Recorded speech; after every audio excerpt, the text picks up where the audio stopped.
Hi, everyone. Welcome to another episode of People, Their Passion and Purpose. Today, I am here with Heidi Small from Beyond the Plate, a sensation in Montreal. Finally got her on with me, so I'm really excited for Heidi to be here with me and with you guys. And I do hope that you take time to listen to the story. Heidi is involved with food and restaurants, but she is a mom and she is a daughter and she has a sister and she has a full life. And so I want to talk about both. And I want to talk about, where Heidi's drive comes from, when it started, and how she deals with her life, and how what we can learn from her today. Deep Thank breaths. thank you for having me. You know I've loved you for what feels like forever. You have been a massive support for me since the beginning of my career. And I feel you more than anybody have that fly on the wall perspective because you would get me first thing in the morning for hair and makeup. When I started at the Gazette, I was like so green, so fresh and new, never really had my hair done, never had makeup done. And in those quiet moments in the morning, I would share with you, I feel like it was like therapy sessions together. So it's apropos that I would be a guest on your beautiful podcast. So thank you for having me. You're welcome. I'm so excited. So we have known each other for quite a while and we have spent some intimate moments together. As you know, I just, remind everybody that I'm also a makeup artist and I owned a spa. And so Heidi used to come and I used to do her makeup and have her hair done as well for when she started videotaping and having photo shoots and things like that. And it was always my pleasure. One of the reasons why it was my pleasure is because I love um I love your passion, and I love entrepreneurship, and I love, to know what drives people, which is why I have this show in the first place. So, and you always came in with such love, like you exude love. So how could I say no? It's not like you came in like a bitch. You were like, let me get you a coffee and so that is like your whole persona is love. And it's, it's different, it's a very different persona and you take it with you everywhere you go. And so, just as a base, you are a very passionate, like literally passionate person. So, but I want to, and for all of you who don't know what Beyond the Plate is, maybe just give us a quick thing, and then I'll put your links to your Facebook or an Instagram in the description. But just give us an idea of what you do, and then we're going to go backwards. Absolutely. Thank you. So Beyond the Plate is really born out of my love of chefs. More than anything, I always had a fascination when I would go to a restaurant. I was that person who was like, where's the chef? Like it was right away. If I ate something beautiful, the instinct was to let that person know. I'm Mhm. very goal oriented, reward oriented with my kids. I'm always like expressive if they did anything. It could be the teacher in me. I used to be a school teacher. I'm just very much like, if something is beautiful and a person does something that's worth giving credit towards, I right away, that's how it started. Always like the chef would come out, I would ask, and then I would say to the chef, who was like always a little bit apprehensive, like, who is this? I'm like, this is delicious. Thank you so much. And that kind of the fascination with chefs started in that moment. And I held it really close to my heart. And then eventually, once I had lost my father to brain cancer, and I felt like everyone says life is really, really long. Sorry, people say life is really, really short. I say life is really, really long.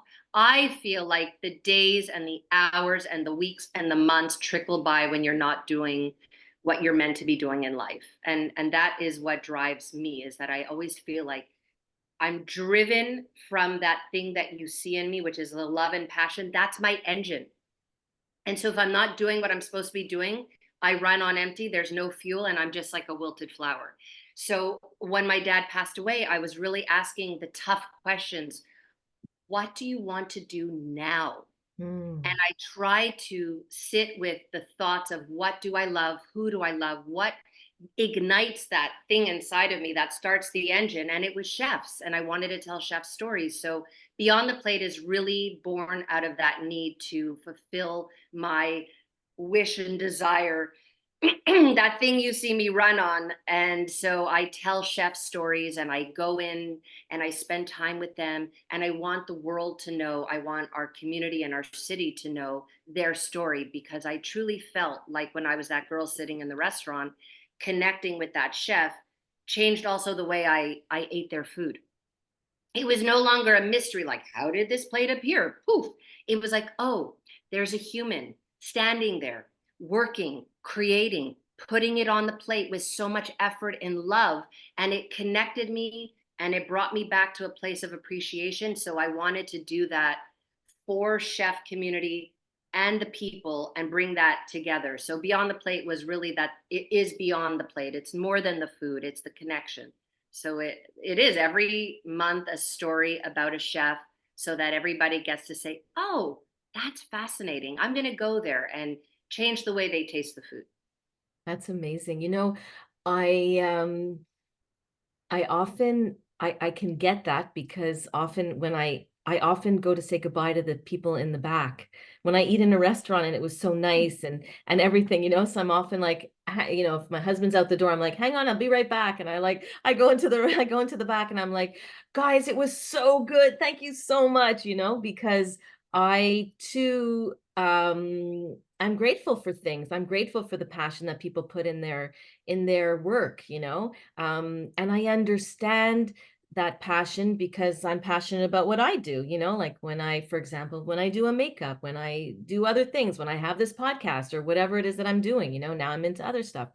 But so my question to you is, did you ever ask yourself, like, why food? Like, why chefs? Like, was there anything specific that ever you were like, oh, like, it could have been anything, Heidi. Like, it could have been, making sweaters. Like, for me, it's sprouts, like, why food and chefs? Maybe you never thought about it. I don't know. I haven't. I have to like take a second to ask myself. I I remember saving my allowance when I was a little girl. I had a silver folder from school that I would have cutouts from the Gazette when they would do like casual bites, and they would do a little write up on the Mhm, side of things that were more affordable for the everyday, not like the fancier Rochester kind yeah. of reviews. And I would cut them out and I would put them in my silver folder, and I would save my allowance. And even as a young girl, my first memory, I grew up in Montreal West, and a restaurant opened on Westminster corner, Sherbrooke. It is, I wish I could remember the name of the restaurant, but I took the folder out, and it had been one of the write ups. And I took my allowance I had saved up over the course of probably a month. And I walked from my house on Ballantyne to the restaurant on Westminster by myself. And I sat there. I remember I had like a quarter chicken with sauce and fries and a bit of coleslaw. And it was like, that was, I remember the feeling, oh, I think this is amazing. And I attribute that to having control even then, in a family where I felt like I didn't have much control. I had three overbearing brothers. It was a beautiful, loving household, don't get me wrong. But Mhm, my parents led with a very strict house. My dad was a successful dentist, but he always let us know we were on a budget. He always let us know that at a certain age, there's no allowance, you go and get a job. We did not go out for dinner unless it was a special occasion. And we went to Chinatown and we sat around the big circle table, and it was a huge moment. And peanut butter dumplings came, and it was like one each. And I remember thinking, one day I want to eat my weight in peanut butter dumplings. Like, it was just this feeling of like, mm. it was so close, but it was never close enough for me. So the little girl who went to that restaurant on Westminster was almost, that's the seed I've never shared. That I remember was that moment of my money I saved. I love this feeling of going by myself and having nobody to answer to. I think it started that little girl. I must have been all of 11 years old. And I love food. I love healthy, beautiful food.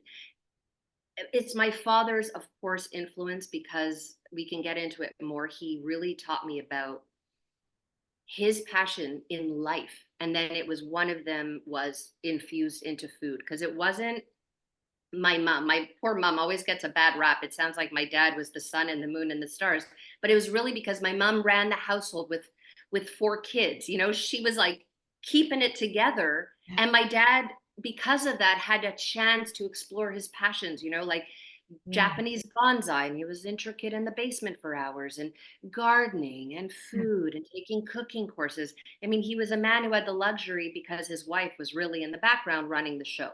But Right. he taught me about those things, which is have passions in your life other than living for just putting food on the table, so to speak. Right. Wow. This is why I love this show.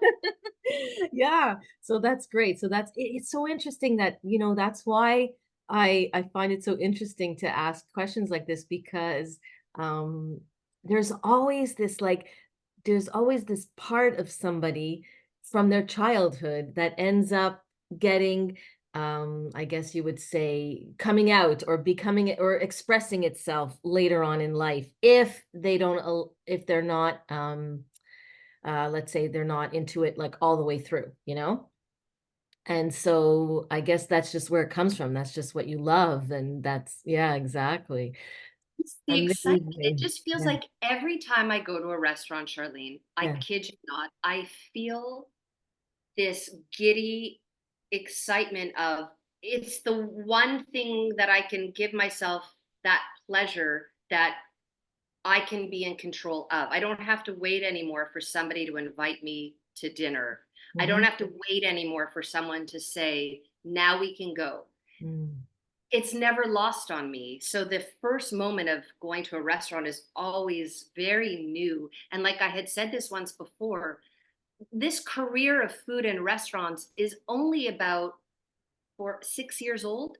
So Hmm. it's not like another restaurant. It's like 6 years of I get to do what I want. Like I'm still a kid. That energy people see is real, because I think it was on pause for many years that I just never got to explore that piece, because I became so young, so fast, all these big, huge things in my life, wife, mother, all of that. And then I never got to really explore who is Heidi. And so that giddy feeling is fresh and new because it's only 6 years old. It's still in its infancy of excitement. Yeah. It's still fresh for sure. Yeah. Yeah. And so when you were get married at a young age and having kids and things like that, what and you didn't really think about this at all. So what were the things that were keeping you going then while you were getting through your days then? What did you think about? It was a darkness, darkness.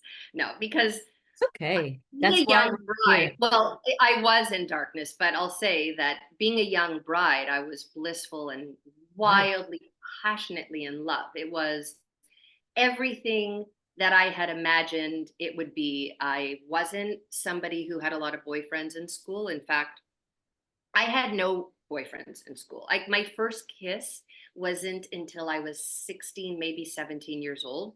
And I was really a late bloomer in every way. Based on I have that romantic fairy tale, that love you see as a grown woman, Heidi at 50, Yeah. I had very much inside of me when I was younger. Like I have diary entries that I read where it's like, I don't mind waiting. I will wait. It could happen on the ride on the bus home from school. Like I had a very romantic sense of the world. And then really when I met my husband, it was that beautiful love, and it lasted a very long time.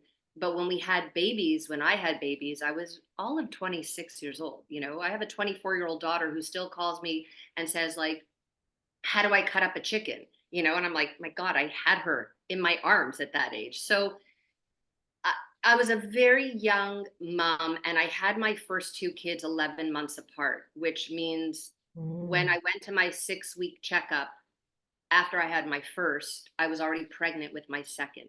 I mean, it was a wild ride. And I had a very dark period. I have no baby books. You know, those moms who Mm, have baby books and they save a lock of hair and they write these beautiful little entries. I have mm, not, because I always feared the day where if I wrote how I truly felt and my kids ever found those books, mm, they'd think their mother was off the deep end. And I just didn't think that that was fair, mm, because being so young, the first to get married, the first to have kids, I was alone. I mm, used to stand in the hall, two babies crying, not knowing who to go to. I just would like catatonic. I'm still, when I hear a baby cry, an electric shock goes through my body because it's still fresh, that feeling of the sleep deprivation, mm, you, the feeling like you're in quicksand, drowning, and it never ends. Like you get to bed, and mm. then within seconds, you hear it again, and your shoulders are always up. And I don't know how I got through Okay. those years. I really don't, but I'm grateful for them. But I would tell my kids any day of the week, you wait until you're deep into 30s to get married and have kids, because it's hard at every age. But, you know, I felt like my frontal lobe wasn't even closed yet when I had kids. Like it was like children having children. Yeah. It was definitely a dark time, which is why I had my third, Yeah. because I felt like, try to have it normal, Heidi. Like, how about just have one at a time? And so I Right. waited a good 8 years to have my third. Oh, And wow. all I was thinking about was surviving each day, Mm, not my career or anything like that. But I have to say, once my first two kids were 4 and 3, I'm a mm, film graduate. I'm a documentary film lover. I wanted to mm. make documentary films for as long as I can remember. So Wow. my first business, my first career was trying to work in the film industry. And that was where my head was, like pushing kids on swings, but like, how am I going to do it all? Because I can't do this day in and day out. I'm not that mom. Everyone's like, Heidi's going to be Mother Earth. Yeah. No, I was Mother Earth, but I was like, I want a career. Okay. So eventually I Mm. shifted. I mean, wow. Thank you for being so vulnerable and sharing that, by the way.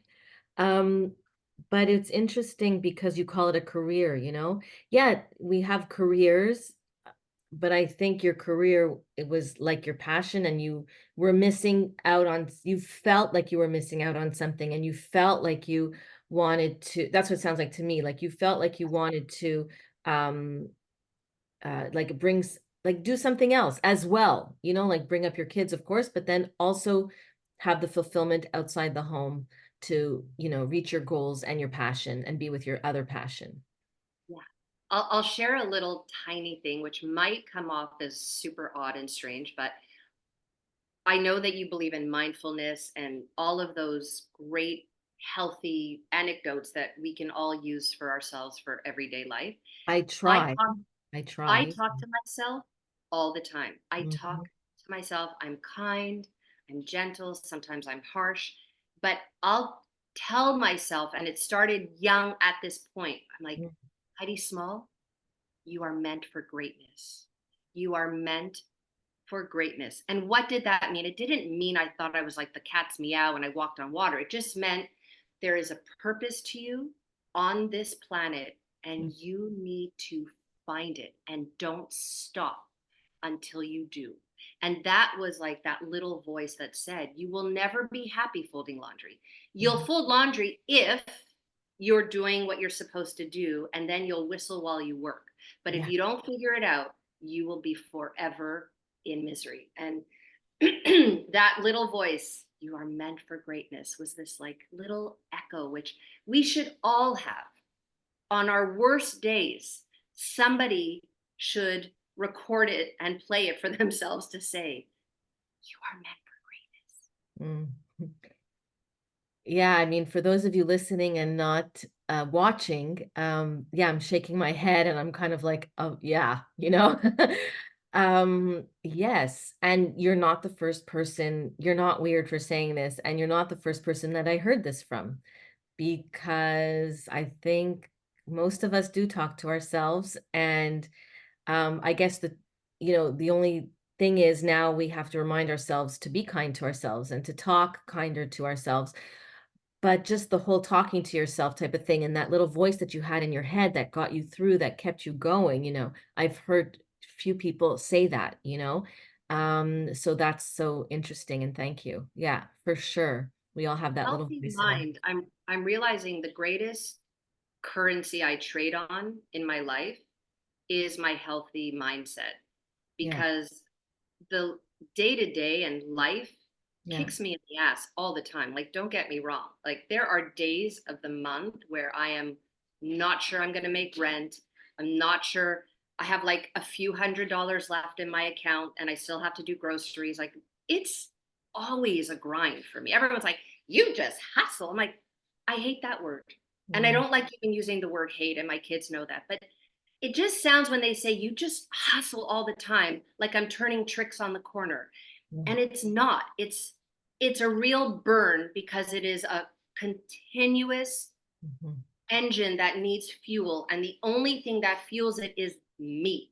Mm, So I have to constantly go out there and give it my all. There is no rest, really. So that voice and healthy mind is what I think gets me through it. Is I say, okay, let's talk about the worst case scenario. Are you ever going to be out on the street? No. Would anybody ever let you get to the bottom and not help you? No.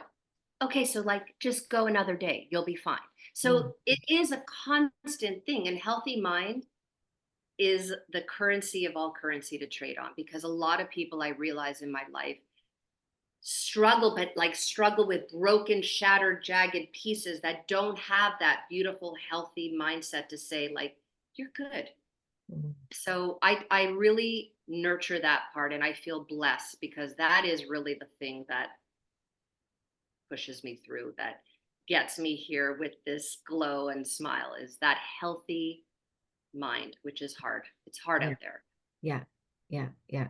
And always having to go after and always having to create and always having to, and you do this alone, like you do it alone. First of all, you're a single mom, and so that I know. And then you're in your business alone, basically, right? Like you partner up with people on products and stuff like that, but like you are beyond the plate. There's no other partners involved. So you're Nope. It's just just you. Just you. So, it is kind of, it is quite amazing that you have this every day. Yes, yes. And I And have to check in also. I really do have to constantly look at my invoices to calm myself down, constantly have to look at my calendar to make me feel safe. Like I've done all the promises and filmed Mhm. all the content. And I'm still a very much the student in the front row who delivers early, who Mhm. over delivers and just gives it her all. And I never take anything for granted. I feel like at any moment someone's going to say, anyways, it was lovely, but we're going to move on. And so Yeah, always have to be ready for yeah. that. Wow. And so let me ask you something about, um, you know, being with your kids all the time and having them around and bringing them up while you're doing all this work. Like, what's their reaction to your business and this, in the past 6 years, beyond the plate? And what do they say? I'm just curious. I never asked you that question before while we Excellent. were. Yeah, Excellent. yeah. So I almost want to pull my son in to answer that, but Well, I'll you let, can. We still have a few minutes. It's up to you. okay. Well, I'll quickly do a daughter answer, and then Okay. maybe he'll give us a son Okay, answer. let's see. We have like about 10 minutes left, so we have time. Okay. Go ahead. So when I was running in the provincial elections 2 years Mhm. ago, Yes. I really wanted to, my whole raison d'etre is to show my kids they can do anything and everything. It's really the legacy every day. It's what is my legacy for my children? What will they have if anything ever happens to me? What will they see of their mother so that they know they can accomplish it all? So when I ran in the elections, a big part of that was to show my kids. And I Mm, remember in the middle of it, there's posters all over the city of their mother. And I never really took into account the effect it was potentially having on them, because in my mind, I'm just showing them I'm a woman of action and this is what your mom does. And it was a lot of tension in the home. I felt my son is away at UBC. mm, It was really my daughters and I around the table. And there was just like this tension in the air between all of us. And I was like, what is going on here? And I sat them down. I'm like, what's going on? There's something is up. And they said, they don't know who their mother is anymore. They're mm, like, who's our mom? Is our mother in front of the camera, beyond the plate, or all over the city on this poster trying to change the world, or in the kitchen in sweatpants with her hair in a bob making us dinner? mm, Like, who's our mom? And we just are confused. And I just kind of, part of me between us was mm, livid, mm. livid. I had to put her in a calm place and try to understand this is coming from my 15-year-old at the time and I can't do the math, like the 21-year-old. Whatever. Yeah. And I had to take a breath, and then I said to them, okay, I hear you. It is overwhelming, but your mother is all of those things. I am all of those women. I am showing you both. I never want you to feel pigeonholed in one dynamic as a woman. Like, we are not one dimensional. Just because I had the three of you and I am your mother doesn't mean that is all I am. I am going to be showing you every color of the rainbow, because that's what I want from you both out in this world as women. I want you to know you could be sexy, you could be tired, you could be exhausted, miserable, cooking, sweating, out there, filming, glamorous, happy, sad. Every single piece of those pieces of puzzles are what makes your beautiful picture. Don't ever think you are one person, and don't ever think I'm one person. I am all of those people. And they kind of were like, okay. It was. Like, let that sink in. I mean, that to me is, I mean, that's a great answer. And I was like when you started this, I was like, I think that's going to be her answer, but I wanted to know from you. So that's, listen, that's amazing. And for people who are moms that want to be moms and that's what they want to do, that's amazing.